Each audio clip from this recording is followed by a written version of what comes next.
الحمد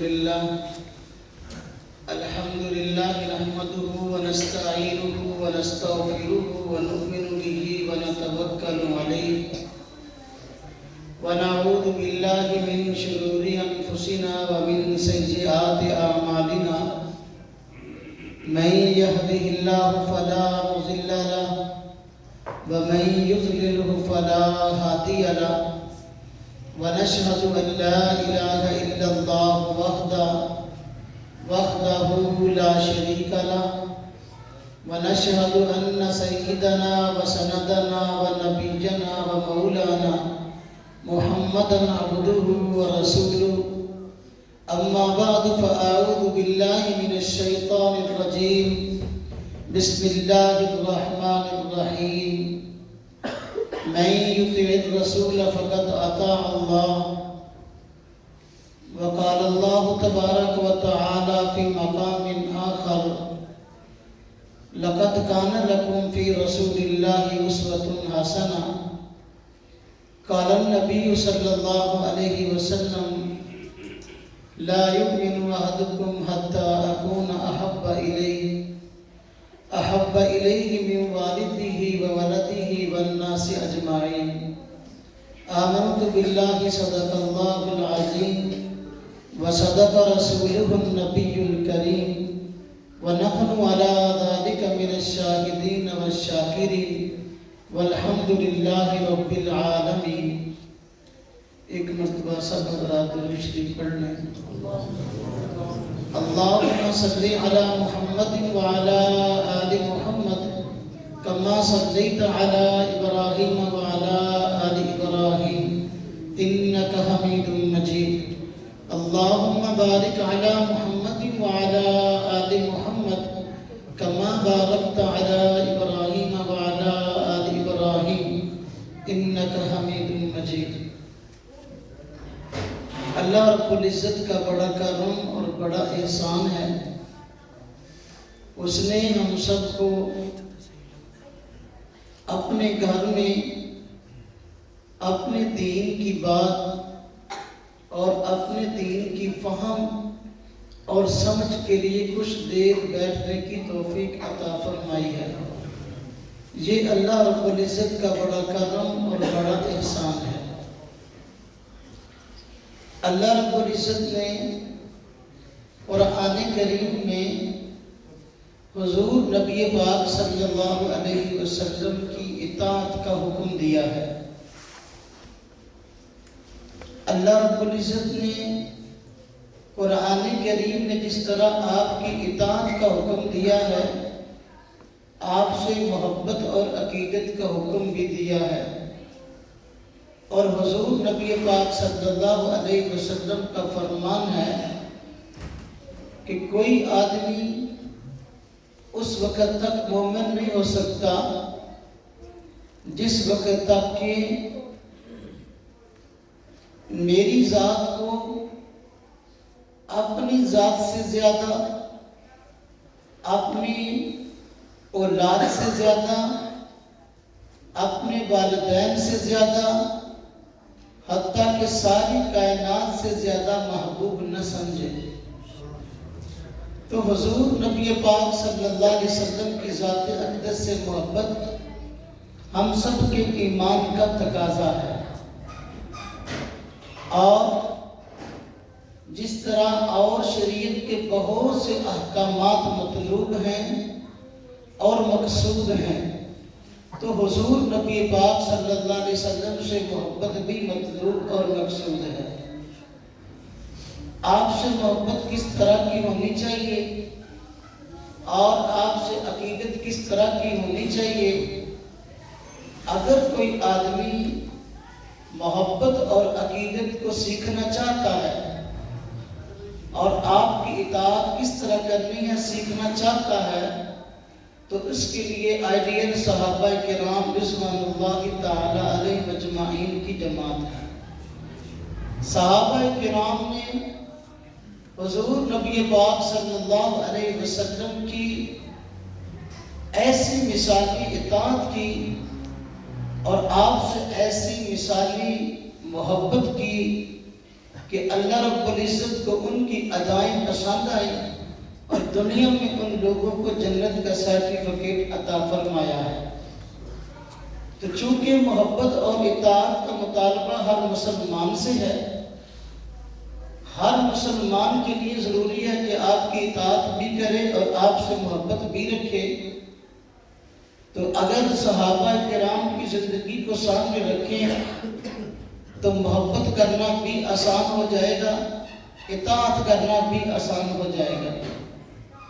آپ حضرات کی خدمت میں آج کے اس مختصر بیان میں صحابہ کرام کی زندگی کا کچھ نقشہ اور ان کی زندگی کے کچھ پہلو آپ حضرات کی خدمت میں رکھوں گا کہ صحابہ کرام نے حضور نبی پاک صلی اللہ علیہ وسلم سے محبت کیسے کی، صحابہ کرام نے حضور نبی پاک صلی اللہ علیہ وسلم کی اطاعت کیسے کی۔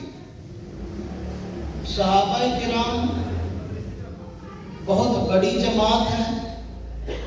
اللہ رب العزت نے اس کائنات میں 1,00,000 سے زیادہ انبیاء علیہ السلام مبعوث فرمائے، تو اسی طرح 1,00,000 سے زیادہ حضور نبی پاک صلی اللہ علیہ وسلم کو صحابہ کرام عطا فرمائے۔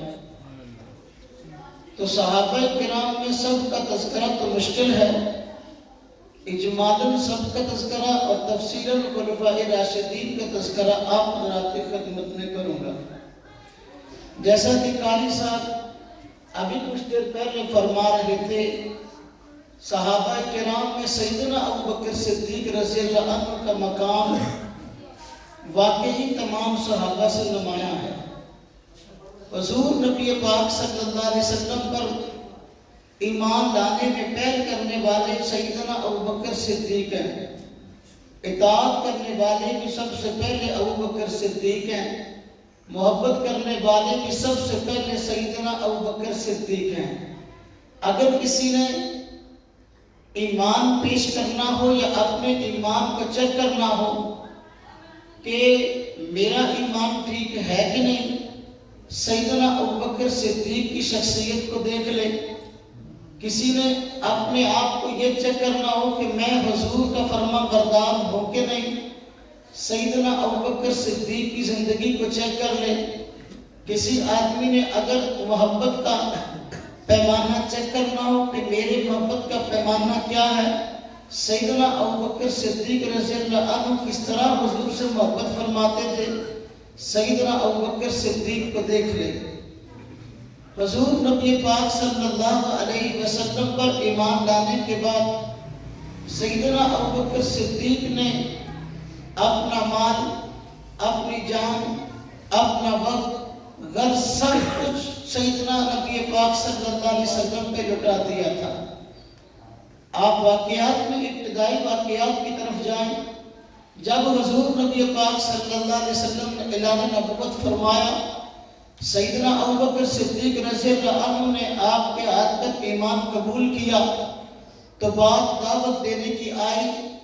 جب حضور نبی پاک صلی اللہ علیہ وسلم کفار مکہ کو دعوت دینے کے لیے جاتے ہیں، ابوبکر صدیق رضی اللہ عنہ آپ کی محبت میں اور آپ کی اطاعت میں آپ کے ساتھ جاتے ہیں، حرم کی حدود میں داخل ہوتے ہیں۔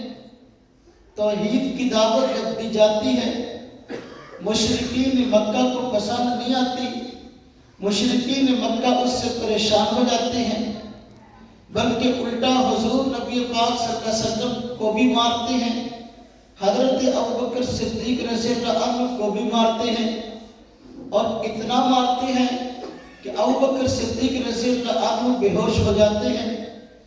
آپ کو گھر لایا جاتا ہے اور آپ کی والدہ جو اس وقت کے مسلمان نہ تھی، وہ آپ کی خدمت کرتی ہے، دیکھ بھال کرتی ہے۔ جب آپ علاج و معالجہ کے بعد سب سے پہلے ہوش میں آتے ہیں تو جو گفتگو فرماتے ہیں وہ بڑی عجیب ہے۔ سیدنا ابوبکر صدیق آنکھیں کھولتے ہیں، آنکھیں کھولنے کے بعد سب سے پہلے پوچھتے ہیں، بتائیں حضور نبی پاک صلی اللہ علیہ وسلم کا کیا حال ہے؟ نہ اپنی مال کی پرواہ، نہ اپنی جان کی پرواہ، نہ اپنے زخموں کی پرواہ، بلکہ ہوش میں آتے ہی سب سے پہلے حضور کی فکر ہے۔ تو یہ محبت ہے اور یہ اطاعت ہے۔ اللہ رب العزت نے سیدنا ابوبکر صدیق رضی اللہ عنہ کو ایسی مثالی محبت اور ایسی مثالی اطاعت کا جذبہ دیا تھا کہ جب دنیا ساری آپ کی مخالف تھی، یہاں تک کہ مکہ والوں نے حضور نبی پاک صلی اللہ علیہ وسلم کو شہید کرنے کا عزم کر لیا، آپ کے گھر کا گھیراؤ کر لیا، ایسے کڑے وقت میں سیدنا ابوبکر صدیق کی اطاعت، سیدنا ابوبکر صدیق کی محبت دیکھنے کے قابل ہے۔ سیدنا ابوبکر صدیق رضی اللہ عنہ حضور نبی پاک صلی اللہ علیہ وسلم کے ساتھ ہجرت کے سفر پہ نکلتے ہیں۔ ہجرت کا سفر کس قدر کٹھن اور کس قدر مشکل ہے آپ سب حضرات جانتے ہیں۔ اس سفر کے دوران جو پریشانیاں سامنے آئیں وہ لوگوں سے مخفی نہیں ہیں۔ سیدنا ابوبکر صدیق رضی اللہ عنہ حضور نبی پاک صلی اللہ علیہ وسلم کو غار ثور میں لے کے جاتے ہیں۔ غار ثور کا سفر بڑا طویل ہے اور بڑا مشکل مرحلہ ہے، رستے میں کانٹے دار جھاڑیاں۔ آج بھی جو لوگ عمرہ کے لیے جاتے ہیں، جو لوگ حج پہ جاتے ہیں، تو بسا اوقات غار ثور پہ جانا ہوتا ہے۔ بعض لوگ اس مقام پہ جاتے ہیں جہاں حضور نبی پاک صلی اللہ علیہ وسلم اور سیدنا ابوبکر صدیق ٹھہرے تھے، تو وہاں پر رستہ بڑا آج بھی طویل ہے، آج بھی مشکل ہے، پھر بھی حالانکہ آج رستے بن گئے ہیں لیکن کٹھن مرحلہ ہے۔ سیدنا ابوبکر صدیق کے ایمان کو داد دیجئے، ان کی محبت کو داد دیجئے، ان کی اطاعت کو داد دیجئے کہ جب غار ثور پہ چڑھ رہے ہیں، میلوں کا سفر ہے، حضور نبی پاک صلی اللہ علیہ وسلم تھک جاتے ہیں، سیدنا ابوبکر صدیق رضی اللہ عنہ حضور نبی پاک صلی اللہ علیہ وسلم کو اپنے کندھے پہ بٹھا لیتے ہیں، کندھے پہ سوار کر کے غار ثور پہ چڑھتے ہیں۔ یہ ایمان کے اعلیٰ ہونے کی دلیل ہے، اطاعت کے اعلیٰ ہونے کی دلیل ہے، محبت کے اعلیٰ ہونے کی دلیل ہے۔ سبحان اللہ۔ جب غار میں پہنچتے ہیں، ابوبکر صدیق رضی اللہ عنہ پہلے غار کو صاف کرتے ہیں، سوراخوں کو بند کرتے ہیں۔ جو کپڑا میسر تھا اس سے تمام سوراخوں کو بند کر لیا، لیکن ایک سوراخ رہ گیا جس کو بند کرنے کے لیے کپڑا نہیں تھا۔ سیدنا ابوبکر صدیق رضی اللہ عنہ نے اب وہاں پر اپنی ایڑی مبارک رکھ دی ہے اور سیدنا نبی پاک صلی اللہ علیہ وسلم آپ کی گود میں آرام فرما ہے۔ ادھر کالا ناگ آتا ہے اور ابوبکر صدیق کو ڈس لیتا ہے۔ سیدنا ابوبکر صدیق ناگ کے زہر کو برداشت کر لیتے ہیں اور یہاں تک کہ تکلیف کی جب انتہا ہوتی ہے تو بے اختیار آنکھوں سے آنسو نکلتے ہیں۔ سیدنا ابوبکر صدیق کی آنکھوں سے آنسو نکلے تو حضور نبی پاک صلی اللہ علیہ وسلم کے چہرہ اقدس پہ پڑے۔ ابوبکر صدیق رضی اللہ عنہ کے آنسو گرنے کی وجہ سے حضور کی آنکھ کھل جاتی ہے تو دیکھتے ہیں ابوبکر صدیق آنسو بہا رہے ہیں۔ آپ نے پوچھا ابوبکر ہوا کیا، کیوں پریشان ہو؟ عرض کیا یا رسول اللہ صلی اللہ علیہ وسلم، ناگ نے ڈس لیا ہے جس کی وجہ سے تکلیف میں ہوں۔ آپ نے فرمایا ابوبکر دکھاؤ زخم آیا کس جگہ ہے۔ آپ اپنی ایڑی مبارک کو دکھاتے ہیں، حضور نبی پاک صلی اللہ علیہ وسلم وہاں اپنا لعاب مبارک لگاتے ہیں، اللہ پاک شفا عطا فرما دیتے ہیں۔ جو بات یہاں قابل غور ہے وہ یہ، سیدنا ابوبکر صدیق کے ایمان کو، سیدنا ابوبکر صدیق رضی اللہ عنہ کی اطاعت کو، سیدنا ابوبکر صدیق رضی اللہ عنہ کی محبت کو دیکھیں۔ آج ایک طرف ہماری محبت ہے، تھوڑا سا کانٹا بھی چُبھ جائے، معمولی سی چونٹی بھی کاٹ لے تو آہ بکا کرتے ہیں، چیخو پکار کرتے ہیں، علاقے محلے والے اکٹھے ہو جاتے ہیں، پریشان ہو جاتے ہیں کہ کیا آفت آئی ہے۔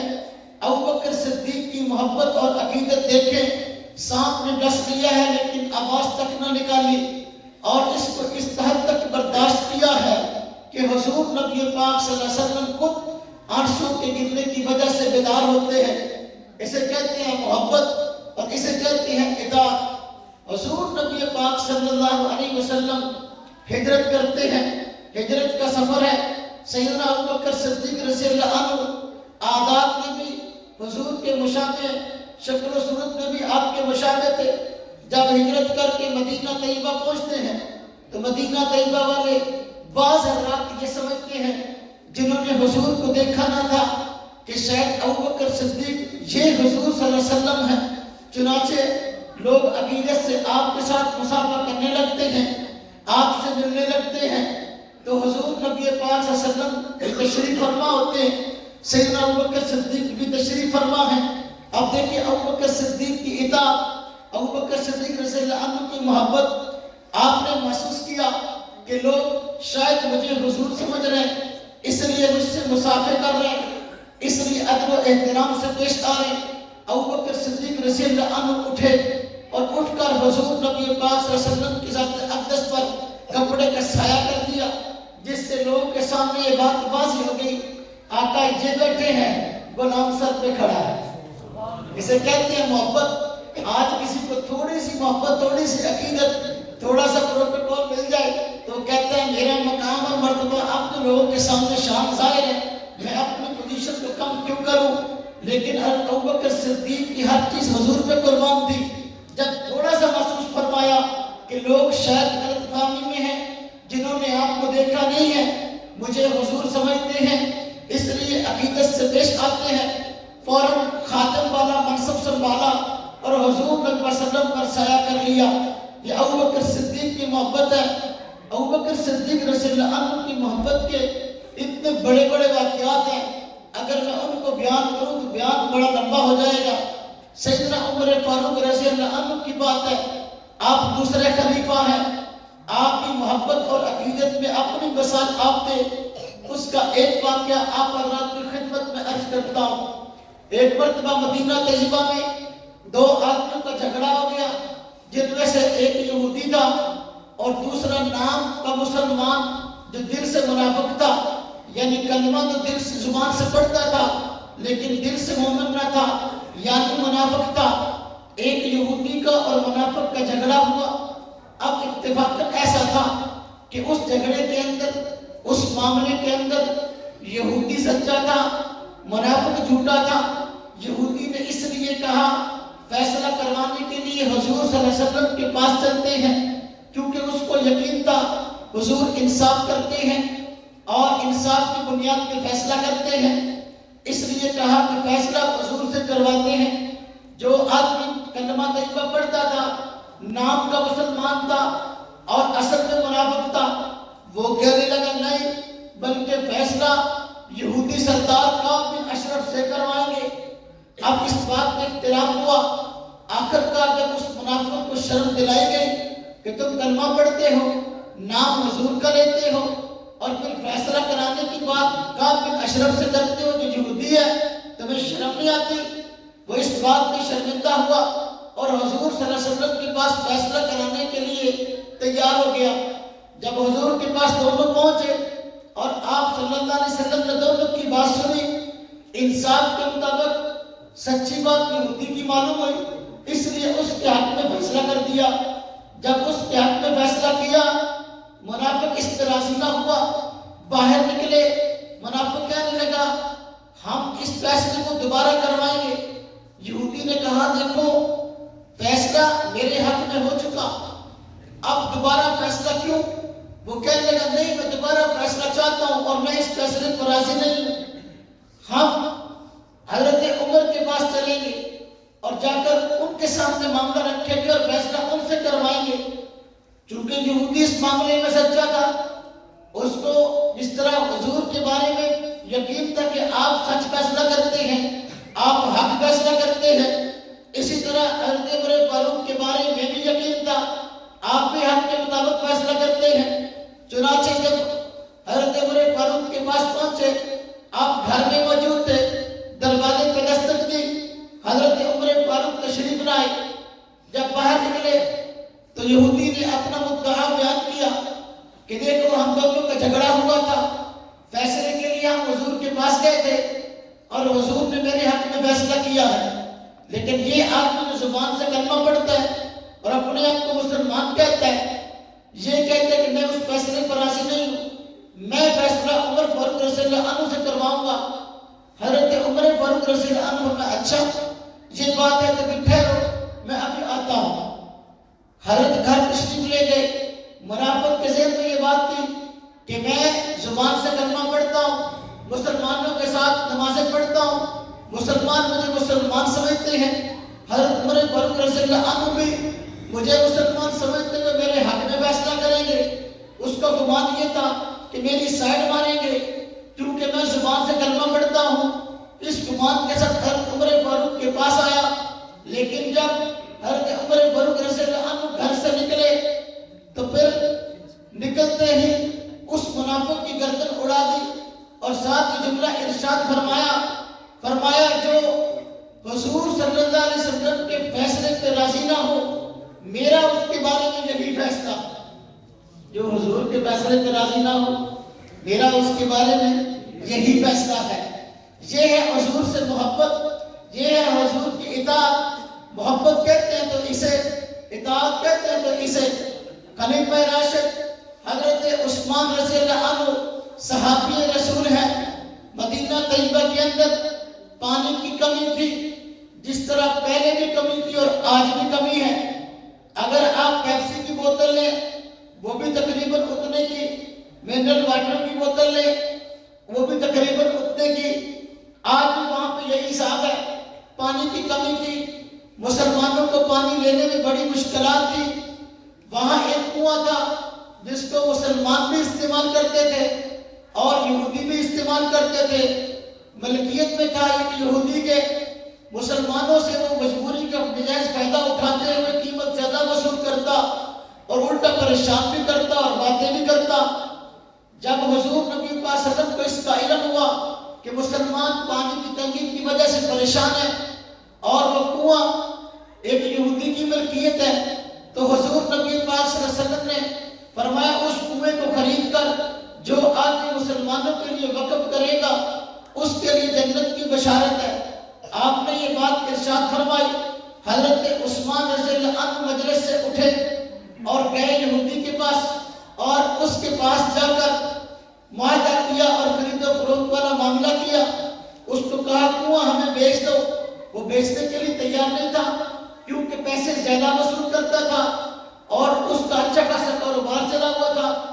حضرت عثمان رضی اللہ عنہ نے نہایت فہم اور فراست سے کام لیتے ہوئے اس کو اس بات پہ قائل کر لیا کہ پورا کنواں نہیں بیچتے تو آدھا مجھے بیچ دو، آدھا آپ کی ملکیت رہے گا، آدھا میری ملکیت رہے گا، تو چلو آپ کا بھی کام چلتا رہے گا، میرا بھی کام چلتا رہے گا۔ یہودی کا اس کا دماغ کام کرنا چھوڑ گیا اور اس نے اس پہ معاملہ کر لیا اور خرید و فروخت ہو گئی۔ آپ نے آدھا کنواں خریدا اور خریدنے کے بعد حضور نبی پاک صلی اللہ علیہ وسلم کو آ کر عرض کیا، یا رسول اللہ صلی اللہ علیہ وسلم وہ کنواں میں نے آدھا خرید لیا ہے۔ یہودی سے یہ معاہدہ ہو گیا کہ میرے کو کنویں سے ایک دن پانی تم پیو گے، ایک دن کنویں سے پانی ہم پیئیں گے، تو لہذا جس دن باری ہماری ہو مسلمانوں کو اجازت دیجیے 2 دن کا پانی بھر لیا کریں۔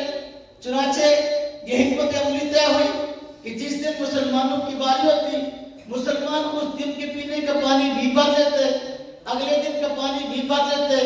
اب اگلے دن یہودی بیٹھا انتظار کرتا رہتا کہ بھئی کہ گاہک آئے گا پیسہ کماؤں گا، لیکن صورتحال یہ تھی کہ مسلمان 2 دن کا پانی بھر چکے ہوتے تھے، اس کی دکان ٹھنڈی پڑ گئی، مجبور ہو گیا۔ حضرت عثمان رضی اللہ عنہ کی منت سماجت کر کے کہا کہ بھئی یہ باقی آدھا بھی تم خرید لو، اب میں اس کو اپنے پاس نہیں رکھ سکتا۔ حضرت عثمان رضی اللہ عنہ نے وہ کنواں خریدا اور خریدنے کے بعد مسلمانوں کے لیے وقف کر دیا۔ حضور نبی پاک صلی اللہ علیہ وسلم مجلس میں فرما رہے جو آدمی کنویں کو خریدے اور اس کو مسلمانوں کے لیے وقف کرے اس کے لیے جنت کی بشارت ہے۔ حضرت عثمان بغیر بتائے، بغیر اعلان کیے، بغیر دکھلاوا کیے یہودی کے پاس گئے ہیں، کنواں خرید کے واپس آئے ہیں اور آ کر بتا دیا حضور کنواں ہمارا ہو گیا، مسلمانوں کو فرمائیں کہ پانی بھرا کریں۔ یہ حضور سے محبت ہے، یہ حضور کی اطاعت ہے۔ حضور نے عموم میں ارشاد فرمایا تھا، حضرت عثمان رضی اللہ عنہ کے پاس پیسے تھے، دیانت نے گوارا نہ کیا کہ میرے پیغمبر کا حکم ہو، میرے پیغمبر کی طرف سے ایک اعلان ہو اور میرے پاس گنجائش بھی ہو تو میں اس کنویں کو نہ خریدوں، اور اس اعلان کی وجہ سے بھی کہ جنت کی بشارت ہے، حضور جنت کی بشارت دے رہے ہیں، کنواں خریدنا، جنت کی بشارت حاصل کرنا یہ بہت بڑے اعزاز کی بات ہے، اس لیے اٹھے، کنواں خریدا اور جنت کے مستحق بن گئے، حضور صلی اللہ علیہ وسلم کی مثالی اطاعت بھی حاصل کر لی اور مثالی محبت بھی حاصل کر لی۔ بس سمجھا تک تو نہیں گئے۔ خلفائے راشدین میں سیدنا علی المرتضی رضی اللہ تعالی عنہ ہے جو مثالی شخصیت ہے، مسلمانوں کے سر کے تاج ہے۔ سیدنا علی المرتضی رضی اللہ تعالی عنہ، صلح حدیبیہ کا موقع ہے، اس موقع پر جو کچھ ہوا آپ سب حضرات جانتے ہیں کہ مسلمان حضور نبی پاک صلی اللہ علیہ وسلم کے ساتھ مل کر عمرہ کرنے کے لیے آئے تھے، لیکن مکہ سے باہر حدیبیہ کے مقام پہ روک دیے گئے اور کہا گیا کہ تم عمرہ نہیں کر سکتے۔ حضور نبی پاک صلی اللہ علیہ وسلم نے مسلمانوں کی خیر خواہی کے لیے، اسلام کی خیر خواہی کے لیے، حرمین کے تقدس اور تحفظ کے لیے کفار کے سارے مطالبات کو تسلیم کر لیا اور ایک معاہدہ لکھا گیا جس کو صلح حدیبیہ کے نام سے یاد کیا گیا۔ تاریخ و معاہدہ موجود ہے، شرطیں ساری کی ساری حضور نے وہ تسلیم کر لی جو کہ مسلمانوں کے سراسر خلاف تھی، کیونکہ آپ اللہ کے پیغمبر تھے، پیغمبر کوئی بھی کام رب تعالیٰ کے اشارے کے بغیر نہیں کرتا۔ وہی صلح حدیبیہ فتح مکہ کا پیش خیمہ ثابت ہوئی۔ اللہ رب العزت نے قرآن پاک کی آیات اتار دی، اِنَّا فَتَحْنَا لَكَ فَتْحًا مُبِينًا، ہم نے آپ کو واضح فتح عطا فرما دی۔ چنانچہ صلح حدیبیہ پیش خیمہ ثابت ہوئی، بہت ہی کم عرصے کے بعد مکہ فتح ہوتا نظر آیا۔ جس مکے میں مسلمانوں کو آنے کی اجازت نہ تھی، اب وہی مکہ ہمیشہ کے لیے مسلمانوں کا مرکز بن گیا۔ اس موقع پر عجیب واقعہ پیش آیا، حضور نبی پاک صلی اللہ علیہ وسلم نے جب کفار سے معاہدہ کیا تو سیدنا علی المرتضی رضی اللہ تعالی عنہ اس معاہدے کو لکھ رہے تھے، تو معاہدے کا عنوان یہ لکھا کہ یہ معاہدہ ہے حضرت محمد رسول اللہ صلی اللہ علیہ وسلم کی طرف سے مکہ والوں کے ساتھ۔